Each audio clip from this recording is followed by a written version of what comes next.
Que Vale. tiene una librería y que tiene una biblioteca de emocional, digamos, de sentimental para Mm, vosotras. vale, a mí me encantan las librerías porque me encanta ir viendo portadas. Entonces tiene esa magia de comprar libros que, por cierto, todavía me están esperando muchos, pero es como un afán coleccionista. Ya los leeré. Las bibliotecas tienen otro sentimiento, otra emoción, también de infancia o de épocas de estudio, pero también de compañeros y de amigos que lo hacíamos en grupo, que leíamos y compartíamos en clubes de lectura. Entonces las dos son estupendas. Bueno, pues yo, a ver, siempre defiendo mucho, mucho a las bibliotecas. De hecho, en mi sección de radio tengo una microsección para ellas. Creo que son creadores de lectores y cuando además el personal de bibliotecas y los departamentos de cultura de los ayuntamientos o en el caso de las bibliotecas municipales o personal de bibliotecas en las bibliotecas públicas se implican, son los responsables al final de crear esos lectores que van a visitar tanto las bibliotecas como las librerías. Como bien dice Marisol, los clubs de lectura en las bibliotecas hacen una labor encomiable tanto para los lectores como para los escritores y realmente un club de lectura es el mejor taller literario que hasta ahora me he encontrado, porque como escritora veo cómo llegan mis letras a los lectores, que muchas veces no es la misma historia que yo intenté comunicar o tiene unos matices diferentes, con lo cual de ellos aprendo. Y como lectora me lo paso pipa, con lo cual defiendo a muerte las bibliotecas. Y las librerías, tener un librero de cabecera me parece tan importante como tener a tu médico de familia, con lo cual nunca podría elegir entre bibliotecas y librerías. Creo que son compatibles, que conviven y que además se alimentan los unos de los otros. Hay un tema en vuestra charla que ha salido a la luz y a mí me ha hecho pensar, ha sido un segundo. ¿Alguna de las dos habéis dicho pensar la historia? Y yo he dicho pensar o imaginar la historia. ¿Qué verbo es el correcto? ¿Cómo planteáis la historia de vuestros libros? Es la pregunta. Son historias ficticias, pero están basadas en la Sí, verdad. sí, sí, pero digo Ah, esquemáticamente o os viene a un- veces sí, a veces sopla la musa, ¿verdad? Y la inspiración, o a veces tienes un objetivo que quieres cumplir. Por ejemplo, a mí me obsesiona la memoria, entonces siempre estoy buscando historias donde la memoria esté presente a ella. Por ejemplo, hablaba de piedras, ¿no? De las piedras que lleva cargadas, de las cosas que le parece interesante hablar. Las historias se crean ahí a partir de eso, a veces por el mero placer de contar, pero yo soy muy cuentacuentos. Y luego, cuando haces una novela, por ejemplo, ya no es el mero placer solo, tiene que tener una motivación detrás, así que las temáticas que nos obsesionan están siempre detrás. Pues yo creo que las historias se piensan y se imaginan, ambas cosas, y además se escribe viviendo. Es decir, esto de que te dices, ¿cuándo vienen las musas? ¿No? Pues cuando vives. Es decir, para escribir hay que salir y hay que comer y hay que divertirse con los amigos y hacer deporte y leer y emocionarse, porque eso es lo que te da la materia prima para luego escribir. Con lo cual, al final, como bien dice Marisol, estás contando, son cosas verosímiles, es decir, aunque sea ficción, se está basando en sentimientos reales y sentimientos que tú estás todo el rato sufriendo, para bien o para mal, y que luego comunicas. Esto de que los sentimientos tienen que ser reales cuando ¿no? Cuando los describes en la novela. Con lo cual, yo creo que en la novela se piensa y se imagina ambas cosas. ¿Cómo se crea un personaje malvado? ¿En la vida real existen personajes malvados? Sí, eso es lo triste. Pero ¿dónde está el punto de la raya en que pasa de ser bueno a malvado? Esa es una pregunta absolutamente existencial. Todos nos lo hemos planteado alguna vez. Y yo recuerdo como, ya eso lo llamo la pérdida de la inocencia, ¿no? Cuando eres niño y de pronto descubres que existe esa maldad en gente que no te lo esperabas. A veces no es una maldad purísima, no es alguien que es malo 100%, pero tiene un punto inverosímil para ti que te cuesta trabajo creer. Entonces los malvados los construyes así, con las maldades que conoces de cerca y con las maldades que has visto terribles también en la historia, en los documentales, en las películas. Pero yo creo que La maldad más verdadera, más verosímil, es la que conoces, porque la sabes contar. Y todos la conocemos. Yo no conozco maldades horribles así, como digo yo de Fu Manchu, uno que es malo y dice qué malo soy, cómo me divierto siendo malo.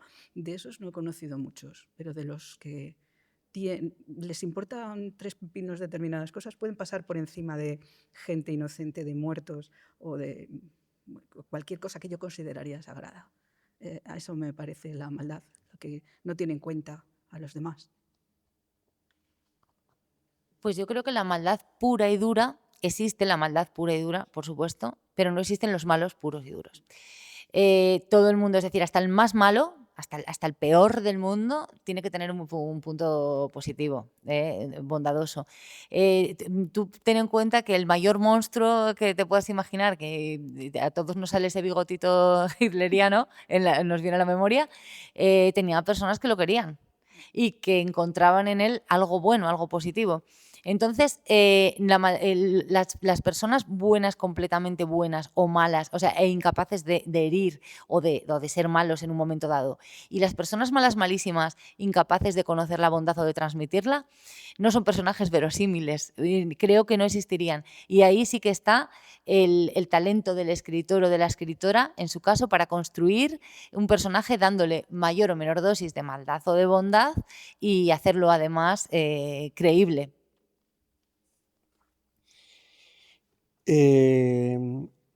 ¿Os sentís novelistas o es una palabra que todavía os resulta bastante grande o pequeña? O ¿cómo es el novelista?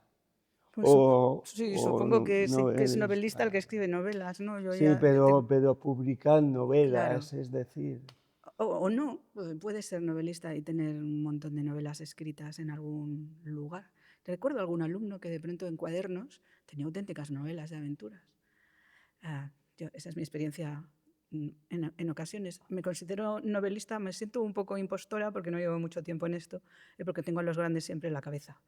Y siempre pienso, sí, pero yo juego en otra liga. Claro, has sido profesora, Sí, tendrías ese tic de enseñar sí, y a sí. la hora de escribir tus novelas, ¿lo apuntas en una pizarra No, todavía no, no. o te has olvidado de la Me he pizarra? olvidado de la pizarra, que me dolía mucho el hombro por culpa de la pizarra, que he tenido una lesión de tanto escribir en la pizarra. O sea que no. ¿Soy novelista porque escribo novelas? Pues sí, pero tampoco hago alarde de eso. Es una denominación cualesquiera.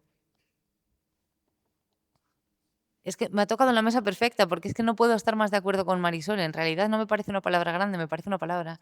Es decir, el lenguaje es una herramienta, esto es una forma de transmitir algo y sí, un novelista es el que escribe novelas. Lo que creo es que no hay que decir, es que soy novelista, soy escritor. Hay que quitarle, lo que hay que es que quitarle la connotación, esa connotación a la palabra y equipararla a cualquier otra palabra como fontanero, que también es el que te arregla el percal. Sinceramente, si tengo que elegir tener un vecino fontanero o un vecino novelista, prefiero al fontanero y al otro lado al electricista. Con lo cual, lo que tenemos es que dar a cada palabra su justa medida y nada más. Antes escribía en pluma, después en máquina de escribir. ¿Qué instrumento echáis más? Porque vosotras dos, es de suponer, utilizáis el ordenador. En el ordenador ya no es tan romántico como en antaño, como hace 10 años, 15 años, 20 años que se escribía en máquina de escribir. Escritores como Faulkner, Steinbeck, Hemingway, y estoy citando a la generación perdida. ¿Qué instrumento os gustaría recuperar de los que se ha aprendido a la hora de escribir? Bueno, no sé si recuperar a mí las plumas estilográficas me encantan. Y me suelo manchar, soy bastante desastrosa. Tengo una auténtica colección de plumas, algunas heredadas. Tengo una de mi abuelo que ya está carcomida, pero me encanta porque tiene su nombre. Pero es muy poco práctico escribir a mano. Y es muy poco práctico escribir con con la máquina de escribir, que siempre me acuerdo de Gabo y su mujer llevándole un paquete de folios. No le podía faltar el paquete de folios porque si no le daba el soponcio. Pues ya no tenemos ese problema. Bueno, tenemos el problema de que como se nos vaya la luz, no podemos seguir escribiendo y nos da un ataque de nervios porque algo se ha perdido. Aunque guarde a menudo, algo se ha perdido. Yo volvería a la pluma porque me gusta, me parece bonita, pero no para escribir. Admiro a Cervantes como por esta gente de esa época, pero cómo podían escribir mojando la pluma cada 4 Y palabras. encima el Quijote, madre mía. Litros y litros de tinta. Te lo paso. Bueno, pues yo no he hecho nada de menos la máquina de escribir. Me gusta mucho y de hecho tengo allí mi Olivetti en casa, pero me acuerdo de meter los dedos y dejarlos ahí metidos porque siempre se atascaba la EDFG. Me acuerdo, fui a esta clase de mecanografía, las dichosas pulsaciones, no la he hecho de menos en ese sentido. Por otro lado, sigo escribiendo a mano en cuadernos moleskines, siempre sin pautar, siempre cosidos, porque no me gusta que vayan pegados y que luego se pierdan las páginas. Ahí soy muy maniática, pero tomo notas. Lo que es la redacción final, bueno, tomo notas y si estoy fuera de casa, a veces si redacto, puedo redactar un capítulo o tal, pero vamos, en general, directamente en el ordenador. Y sí que sigo escribiendo a mano, con pluma, me gusta mucho, no me gusta que me la cojan porque las plumas se envician. Tengo una Staedtler que es con la que estoy ahora y creo que siempre hay que utilizar la misma, porque acaba secándose, es un rollo, tienes que andar limpiándolas. Entonces a mí también me pasa lo mismo. Tengo una colección de plumas, pero es curioso, porque lo que tengo es una pluma que es la que uso. Cuando veo que ya quiero otra o me regalan otra o tal, esa pasa al cajón de las colecciones y empiezo a utilizar la otra, pero siempre estoy usando la misma. Porque es como que la entrenas y como que está fluida, ¿no? Y bueno, esas son no he hecho nada de menos la máquina de escribir y tampoco he hecho de menos porque era un rollo, y no echo de menos la pluma porque la utilizo. Una última pregunta. Es una pregunta que la hice el primer día, el lunes, al primer invitado me gustó tanto que de ahí ando repitiendo a todo el mundo. ¿Qué os salvó la vida en un momento dado? ¿Qué nos salvó la vida? Sí. No hace falta que tenga que ver con la literatura. O sí, o no. A todos nos ha salvado la vida una actividad o un hecho o un libro o una película Vale. A eso me refiero. Vale, a mí escribir me salvó la vida. Escribir. En un momento dado, en un duelo durísimo, me salvó la vida. Escribir. Poner mis pensamientos en orden, porque escribir te ayuda a poner los pensamientos en orden. Escribir mis sensaciones, comparar mis sensaciones, entender mis sentimientos, y eso lo hice escribiendo. Pues a mí me salvó la vida leer y el yoga, porque estuve durante 3 años con una lesión de cadera grave que no iba ni para atrás ni para adelante, que me operé varias veces, tuve muchas complicaciones. Yo soy muy deportista, muy activa, soy una tía muy independiente que de repente empecé a depender para todo de alguien que me tenía que llevar o me tenía que traer, no podía andar a caminar 200 metros y entonces yo decía, si no puedo leer me muero, porque era la manera de evadirme, y el yoga porque me salvó del dolor. Entonces, y sigo practicando las dos cosas y creo que me moriré practicando ambas. Entonces, el yoga y la literatura. Muchas gracias, ha sido un placer. Muchas gracias a vosotros. No sé si está... Oye, gracias.